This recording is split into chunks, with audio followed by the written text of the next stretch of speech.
आजमगढ़ में भारत मुक्त मोर्चा का जबरदस्त आंदोलन, सैकड़ों लोगों ने किया विरोध और लिया है हिस्सा। 1 अप्रैल को आजमगढ़ में भारत मुक्त मोर्चा द्वारा जेल भरो आंदोलन के तहत एक विशाल रैली और प्रदर्शन का आयोजन किया गया। यह रैली उंडी सड़क मड़ैया में से प्रारंभ होकर कलेक्ट्रेट कचहरी स्थित 510 अन्वेषकर पार्क पर निकाली गई, जिसमें सैकड़ों पुरुषों और महिलाओं ने भाग लिया। आंदोलन की अगुवाई माननीय कामन मेश्राम साहब के नेतृत्व में की गई और प्रमुख मुद्दों को लेकर लोगों ने सरकार के खिलाफ जोरदार प्रदर्शन भी किया है। उत्तर प्रदेश और आज का ये जो जेल भरो आंदोलन है, ये अनेकों मुद्दों को लेकर जेल भरो आंदोलन किया जा रहा है। इसमें सबसे पहला मुद्दा हमारा है ओबीसी की जाति आधारित जनगणना एवं जाति आधारित जनगणना का मुद्दा है कि देश में केंद्र सरकार जाति आधारित जनगणना नहीं कर रही है, इसलिए हमें जेल भरो आंदोलन करना पड़ रहा है। और दूसरा मुद्दा है कि देश के अंदर जो इलेक्ट्रॉनिक वोटिंग मशीन है, इस इलेक्ट्रॉनिक वोटिंग मशीन से जो चुनाव कराए जा रहे हैं, ये इलेक्ट्रॉनिक वोटिंग मशीन से चुनी हुई सरकारें, ये ईवीएम की नाजायज सरकारें हैं, ईवीएम से धांधली करके आई हुई सरकारें हैं। इसलिए हम देश की समस्त जो कि आम चुनाव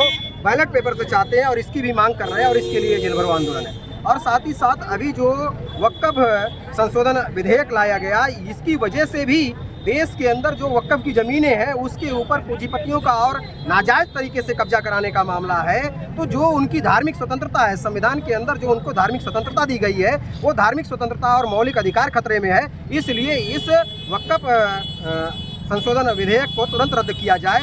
और साथ ही साथ उत्तर प्रदेश के अंदर Uttar Pradesh power corporation limited जो है, ये Uttar Pradesh power corporation limited को निजीकरण करने की मुहिम चला रहे हैं। तो इस निजीकरण की वजह से देश की जनता के ऊपर जो बहुत बड़ा भार पड़ने वाला है कि बिजली बहुत ज़्यादा महंगी होने वाली है। और इसके साथ साथ जो कर्मचारी है, ये कर्मचारी का क्या होगा, कर्मचारी का जो रिप्रेजेंटेशन है, जो उनका प्रतिनिधित्व है, वो प्रतिनिधित्व भी समाप्त हो रहा है। इस वजह से क्योंकि सरकारीकरण है तो उनका प्रतिनिधित्व है, निजीकरण होने के बाद में वो प्रतिनिधित्व नहीं रहेगा। तो फिर उसमें क्या किया जाएगा, फिर उसके बाद उसमें जिस तरीके से आज बड़े पैमाने पर पूंजीपतियों के हाथ में सारा चीज़ जा रहा है, वैसे बिजली विभाग भी पूंजीपतियों के हाथों में जाएगा, मतलब ब्राह्मणों के हाथों में जाएगा। इसलिए इस लड़ाई को हम लोग लड़ रहे हैं कि यूपीपीसीएल का निजीकरण बंद किया जाए। और साथ ही साथ देश के अंदर जो विश्व स्तर की धरोहर है महाबोधि महाविहार, इस महाबोधि महाविहार के अंदर जो ब्राह्मणों का एकाधिकार किया जा रहा है और ब्राह्मणों को उसके अंदर जाने दिया जा रहा है और महाबोधि महाविहार के अंदर पिंडदान करने का काम किया जा रहा है।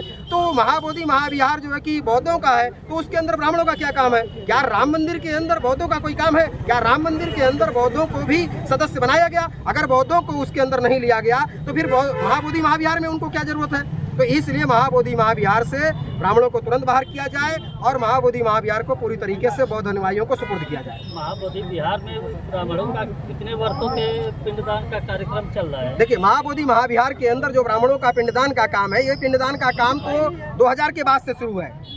2000 के बाद से इन लोगों ने इस तरीके का काम करना शुरू किया।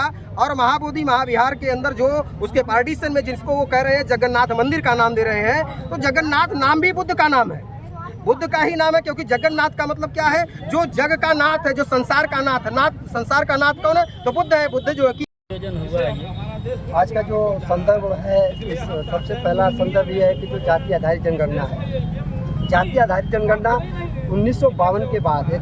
ये बात इन लोगों ने नहीं किया। उसके पहले जाति जनगणना होती थी, लेकिन केवल अनुसूचित जाति की जनगणना हुई, अनुसूचित जनजाति की जनगणना हुई, लेकिन ओबीसी की जाति जनगणना आज तक नहीं हुई। पहला मुद्दा वो है। दूसरा मुद्दा ये है कि जो ईवीएम मशीन है, ईवीएम मशीन से हमारे वोटों की चोरी की जाती है। तो हम चाहते हैं कि हम भारत मुक्ति मोर्चा चाह रहा है कि ईवीएम मशीन को हटाया जाए और बैलेट पेपर ले आया जाए। तीसरा हमारा मुद्दा है महाबोधि महाविहार का। महाबोधि महाविहार से ब्राह्मणों का कब्जा किया जाए और जो हमारे महापुरुषों का ये अपमान ये बीजेपी सरकार और आरएसएस के लोग करते हैं, उस अपमान के विरोध में भी ये जेल भरो आंदोलन है।